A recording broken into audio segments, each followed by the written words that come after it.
ग्रैंडल को वेनम ने रेक्स, जो कि एक सुपर सोल्जर था वियतनाम वॉर के दौरान, जिसे शील्ड ने बनाया था, उसके साथ मिलकर एक फर्नेस में जला दिया। अनफॉर्चुनेटली इस इवेंट में रेक्स और ग्रैंडल दोनों मारे गए, वेनम बच गया। लेकिन बाद में मेकर ने और ओवरसाइट ने उस फर्नेस से रेक्स और ग्रैंडल का कोडेक्स बाहर निकाल लिया और उस कोडेक्स को मर्ज कर दिया कार्नेज की बॉडी के साथ, और वो बन गया द एब्सोल्यूट कार्नेज, जिसका सिर्फ एक ही काम था, सारे कोडाइसिस को कलेक्ट करके नल को ज़िंदा करना, या फिर कहूँ नल को क्लिंटार की कैद से छुटाना। और वो ऐसा कैसे करता? सिम्बियोट्स के सारे होस्ट के स्पाइन से कोडाइसिस को कलेक्ट करके। टर्न्स आउट जो कोई भी कभी भी सिम्बियोट का होस्ट बना है, चाहे वो जानवर हो या इंसान, सिम्बियोट उसके स्पाइन में एक कोडेक्स का टुकड़ा छोड़ देते हैं। इन कोडेक्स के टुकड़े को कलेक्ट करके कार्नेज और ज़्यादा से ज़्यादा स्ट्रांग होता जा रहा था, और जैसे जैसे कार्नेज स्ट्रांग हो रहा था उसका नल से कनेक्शन भी स्ट्रांग होता जा रहा था, और जैसे जैसे नल का कनेक्शन कार्नेज से स्ट्रांग हो रहा था उसका क्लिंटार के ऊपर, यानी अपने सिम्बियोट होड के ऊपर कंट्रोल भी स्ट्रांग होता जा रहा था। इन द एंड कार्नेज कामयाब रहता है और वो आज़ाद कर देता है नल को, और उसके बाद नल शुरू करता है अपना सफ़र पृथ्वी की तरफ। अर्थ पर पहुंचकर नल तबाही ला देता है। सेंट्री, एक्समैन, डॉक्टर स्ट्रेंज और बाकी के काफ़ी हीरोज़ के काबू में हो जाते हैं।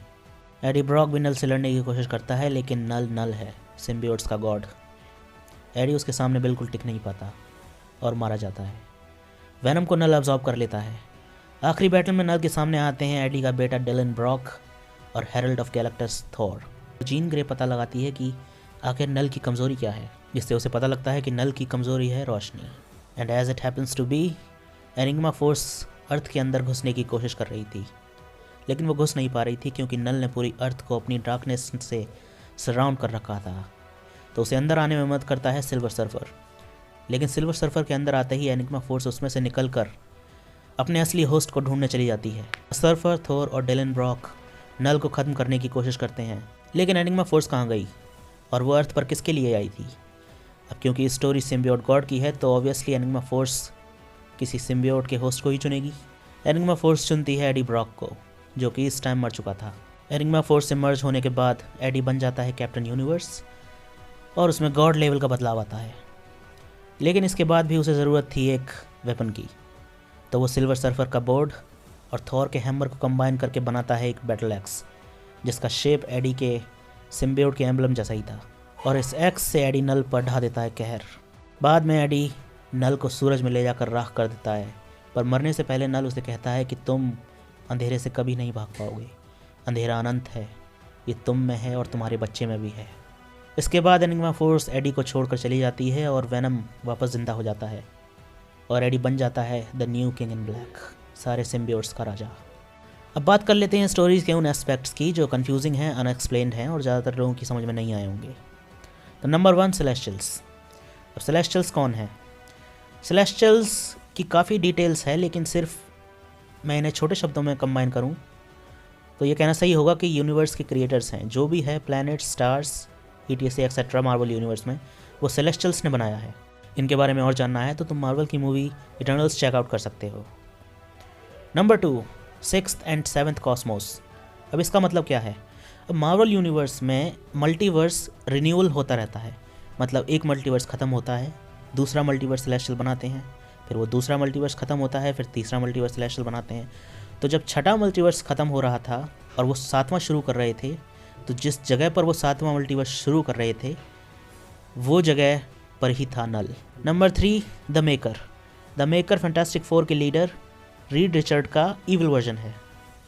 Dylan Brock. Dylan Brock Eddie Brock का बेटा है और नहीं भी है। कैसे? Well, Dylan Brock Eddie Brock की एक्स वाइफ से पैदा हुआ था, लेकिन उसका बाप एडी को कहना ठीक नहीं है क्योंकि उसका प्रोक्रिएशन एक्चुअली में सिम्बियोट्स ने किया था नल से लड़ने के लिए। तो टेक्निकली डिलन ब्रॉक एडी का नहीं, सिम्बियोट्स का बेटा है जो उन्होंने पैदा किया ताकि वो नल से लड़ सके। यूजुअली सिम्बियोट्स पैदा करते हैं, पर क्योंकि नल बहुत बड़ी थ्रेट है तो उन्होंने डिलन ब्रॉक को पैदा किया। Number 6, enigma force. अब एनिग्मा फोर्स क्या है? वेल, एनिग्मा फोर्स है गॉड ऑफ लाइट, जो 14 बिलियन साल पहले ही पैदा हो गया था। सेलेस्टियल्स ने इसे बनाया था डार्कनेस से लड़ने के लिए, यानी नल से लड़ने के लिए। लेकिन जब इसने रियलाइज़ किया कि ये नल से लड़ने के लिए कई सारे लोगों को यूज़ करना सही नहीं है, क्योंकि ऐसा करने पर उसकी पावर बहुत सारे लोगों में बढ़ जाती है, यानी रोशनी की पावर बहुत सारे लोगों में बढ़ जाती है और सब पर रोशनी का थोड़ा थोड़ा हिस्सा ही आता है। तो उसने अपनी सारी पावर किसी एक बंदे को देने का फैसला किया और ऐसे शुरुआत हुई कैप्टन यूनिवर्स की। अब जब एनिग्मा फोर्स ने पहली बार नल को हरा कर एक बैरन प्लैनेट पर फेंक दिया जहाँ पर एक अननेम्ड पर्सन ने उसकी सोर्ड चुरा ली। अब वो सोर्ड चुराने वाला कौन था? वो सोर्ड चुराने वाला था गॉर द गॉड बुचर, जो कि आने वाला है थॉर की अगली मूवी लव एंड थंडर में। इस विलन के बारे में हम किसी और वीडियो में डिटेल में बात करेंगे। फिलहाल ये समझ लो कि ये थॉर 4 में आ रहा है और इसको प्ले कर रहे हैं क्रिश्चियन बेल। अब बात कर लेते हैं नल के कौन से क्लू MCU में हैं। वेल, अब तक मुझे सिर्फ 2 ही क्लू MCU में नल के मिले हैं। पहला, गॉर द गॉड बुचर, क्योंकि अगर वो थॉर 4 में नल की सोर्ड लेकर आ रहा है तो ऑब्वियसली नल एग्जिस्ट करता है MCU में। अगर नहीं आ रहा है तो वेल तो कोई बात नहीं। नंबर 2, सेलेस्टियल्स का वो हेड नोवेयर जो हमें गार्डियंस ऑफ द गैलेक्सीज में देखने को मिला। हाँ, वही कटा हुआ सर जो स्पेस में तैर रहा है। अब वो किसने काटा? ऑब्वियसली अब हम जानते हैं कि वो नल ने काटा, लेकिन क्या MCU में भी उसे नल ने काटा? ये देखने की बात होगी। इन द एंड नल एक काफ़ी पावरफुल विलन था, है और रहेगा, लेकिन उसका अंत अच्छा नहीं हुआ। ये काफ़ी शैलो एंड था। तो अपना ख्याल रखो और होपफुली नल का इंतज़ार करो और देखते रहो बेटर वॉच। आगे हम किसी और विलन, किसी और मूवी या किसी और सीरीज़ के बारे में बात करेंगे। तब तक के लिए good bye and take care.